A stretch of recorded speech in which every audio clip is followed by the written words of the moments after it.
बेटा जाए क्या हुआ, कहाँ बजावे थाल, आवन जवान है रहा, जो कीड़े का नाल। कबीर कहते हैं, बेटा पैदा होने पर हे प्राणी, थाली बजाकर इतनी प्रसन्नता क्यों प्रकट करते हैं। जीव तो 84 लाख योनियों में वैसे ही आता जाता रहता है, जैसे जल से युक्त नाली में कीड़े आते जाते रहते हैं। कबीर आगे समझाते हैं कि इस शरीर रूपी पिंजरे से सदा के लिए छुटकारा पाने का कोई और दूसरा निश्चित तरीका नहीं है।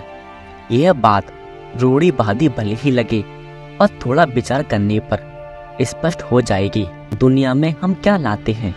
हमारे कर्म, हमारी इच्छाएं और हमारा मोह।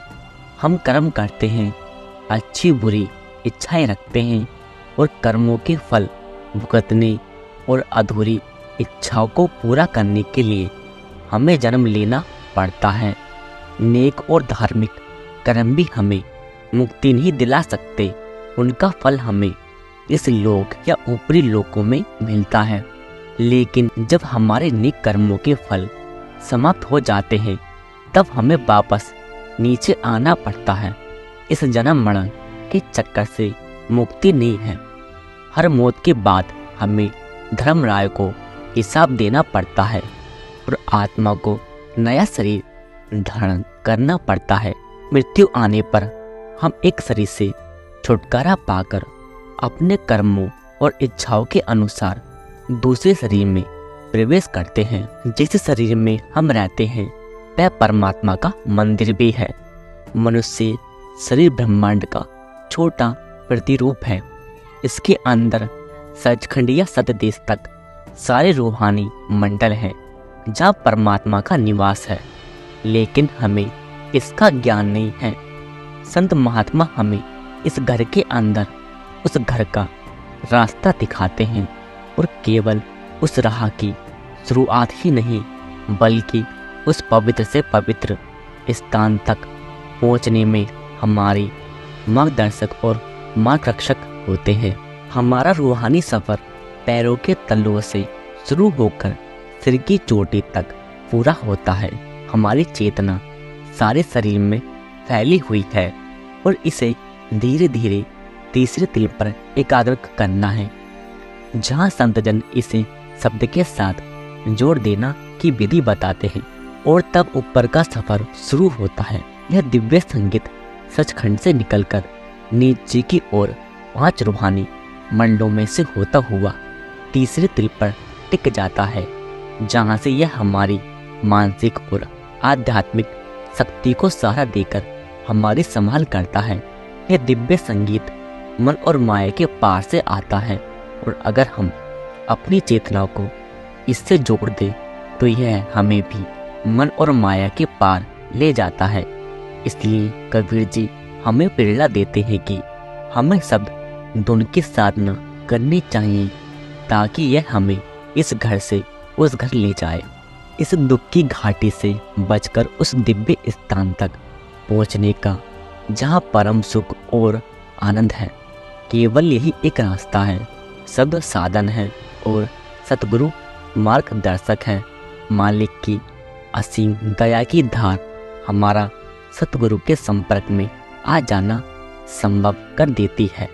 इसलिए पहले मालिक की दया मेहर होती है, फिर सतगुरु की कृपा से हमें नाम का भेद मिलता है और अंत में उनके आदेश का अनुसरण करके इस मार्ग पर कदम बढ़ाने के लिए हमें निरंतर प्रयत्न करना होता है। शब्द की दिव्य धुन के साथ एक रस होकर उसे दृढ़ता से पकड़े रखना, केवल यही चाहिए। किसी और साधन की जरूरत नहीं है। जप तप करना, ग्रंथ पोथी पढ़ना, पूजा करना और भी बहुत कुछ है, सब नाम भक्ति में आ जाता है। हाथी के पाप में सबका पाप। जब मालिक के नाम का जाप या सिमरन हमेशा हमारे मन में रहता है तब इससे बड़ा जाप और कौन सा हो सकता है। जब हम बिना किसी शर्त के अपने आप को मालिक की मुझ में रखकर अच्छे बुरे सुख दुख जो भी हो मालिक की इच्छा समझकर खुशी से स्वीकार करते हैं, उसके भाड़े में रहने की कोशिश करते हैं, इससे बड़ा तप कौन सा हो सकता है। जब संत सतगुरु के नूरी स्वरूप को हमेशा साथ लेकर घूमते हैं, इससे पवित्र पूजा और क्या हो सकती है।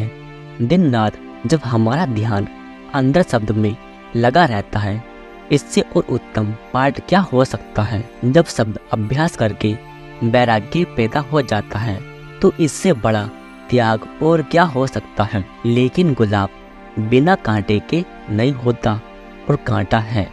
भोग विलास की तृष्णा से लुभाया हमारा चंचल मन गंदे और हिलते हुए पानी में परछाई साफ नहीं दिखती, और जब तक हमारा मन और स्थिर नहीं होता, हम परमात्मा को नहीं देख सकते। नैतिक और बौद्धिक निष्ठा के द्वारा, सामाजिक या धार्मिक साधनों के द्वारा, धर्म ग्रंथ पढ़कर और कठोर आत्मसंयम अपनाकर भी मन पूरी तरह निर्मल नहीं होता, और ना ही भय, नीच और खोटी इच्छाओं को न करने के लिए स्थायी रूप से मजबूत होता है। सांप तब तक ही शांत और हानि रहित होता है जब तक वह पिटारी में बंद है, लेकिन ना तो उसका गुस्सा जाता है और ना ही जहर।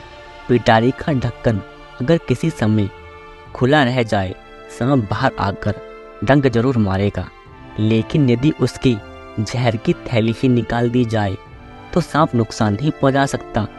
जिन अभ्यासों का जिक्र किया गया है, इनसे मन को कुछ हद तक वश में भले ही कर ले, परंतु उसके इंद्रियों के सुखों की ओर झुकाव का असल में दमन नहीं कर सकते।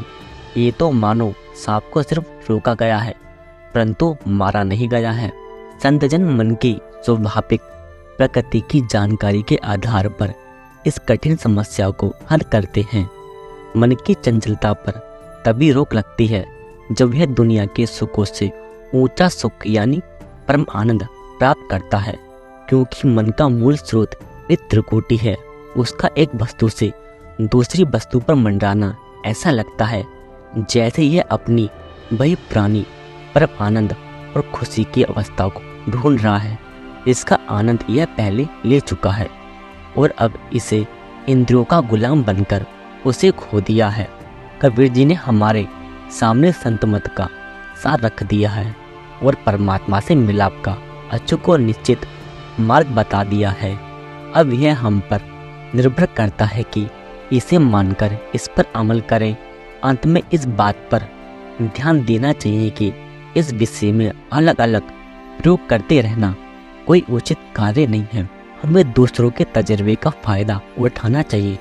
दुनिया ने इतनी तरक्की कभी ना की होती अगर हर एक इंसान ने हर विज्ञान के लिए सारे प्रयोग शुरू से फिर से करने की जिद की होती और अपने से पहले आने वाले लोगों के साबित किए हुए नतीजों को मान्यता ना दी होती। हर बार मनुष्य को जन्म नहीं मिलता और ना ही हर बार पूरे गुरु की संगति मिलना संभव होता है। मनुष्य जन्म और सतगुरु की संगति पिछले जन्मों के पुण्य कर्मों के फलस्वरूप मिलते हैं। इसलिए हमें इस मौके का पूरा फायदा उठाकर नाम भक्ति सूरत शब्द योग यानी आत्मा के शब्द से समा जाने का अभ्यास करके जन्म और मरण के चक्कर से मुक्ति प्राप्त करनी चाहिए।